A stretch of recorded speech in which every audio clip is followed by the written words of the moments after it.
تو ہمیں ہمیشہ کیا کرنا ہے بھائی؟ سچ بولنا ہے. وقتی فائدہ، وقتی تسلی تو ہو جاتی ہے جھوٹ سے، لیکن اس کا انجام بڑا نقصان دہ ہوتا ہے. جھوٹا آدمی ہمیشہ پریشان رہتا ہے اور جھوٹ چھپتا بھی نہیں. کہتے ہیں نا جھوٹ کے پاؤں نہیں ہوتے، جھوٹ پکڑا جاتا ہے. اور ایک جھوٹ کے لیے آدمی 100 جھوٹ بول لیتا ہے، اور ہر جھوٹ پر وہ اللہ کی لعنت کا مستحق بن جاتا ہے. سمجھ گئے نا؟ اب ایک جھوٹ کی وجہ سے ساری زندگی اس کو جھوٹ یاد رکھنا پڑے گا. سچا آدمی ہوگا، وقتی طور پر نقصان ہو بھی گیا سچ بولنے سے، لیکن اس کا انجام بڑا اچھا ہے، اس کا انجام بڑا فائدہ مند، اس کا جو نتیجہ ہے وہ انسان کے لیے بڑا مفید ہوتا ہے.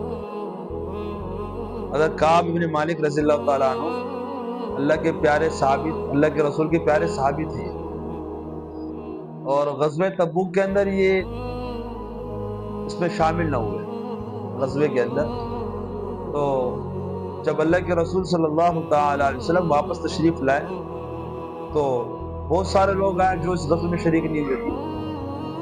اکثر منافقین تھے، کچھ مسلمان بھی سستی کی وجہ سے پیچھے رہ گئے تھے، یہ بھی انہی میں سے. خود فرماتے ہیں کہ لوگوں نے طرح طرح کے عذر پیش کی، منافقین نے جھوٹے عذر پیش کی.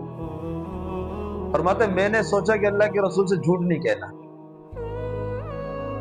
جو کہوں گا سچ کہوں گا، چاہے مجھے اس کا نقصان اٹھانا پڑے. تو فرماتے ہیں لوگوں نے جھوٹے عذر پیش کیے، لیکن میں نے جا کر سچ کہہ دیا، یا رسول اللہ میں سستی کی وجہ سے، کوئی میرا عذر نہیں ہے، بس سستی کی وجہ سے میں شامل نہ ہو سکتا کہ کل جاؤں گا پرسوں جاؤں گا، اس طرح میں پیچھے رہ گیا. اب انہوں نے سچ کہا. اللہ کے رسول صلی اللہ تعالی علیہ وسلم نے فرمایا کہ کعب سے اب کوئی بات چیت نہ کرے جب تک اللہ کی طرف سے کوئی حکم نہ آ جائے. اللہ کے رسول نے ناراضگی اظہار فرمایا. 50 دن اس طرح گزرے. کتنے دن؟ 50 دن. آپ اندازہ کریں اللہ کے رسول ان کی طرف دیکھتے نہیں تھے، ان سے بات نہیں کرتے تھے، وہ سلام کرتے اللہ کے رسول جواب نہیں دیتے. اللہ کی طرف سے حکم تھا. یہ تکلیف میں کیسے گزرے ہوں گے؟ لیکن انجام کیا بنا اس کا؟ کیونکہ سچ کہا تھا نا. ان کی توبہ کی قبولیت میں اور اللہ تعالیٰ نے ان کو معاف کیا، اس کے سلسلے میں اللہ تعالیٰ نے قرآن نازل فرمایا.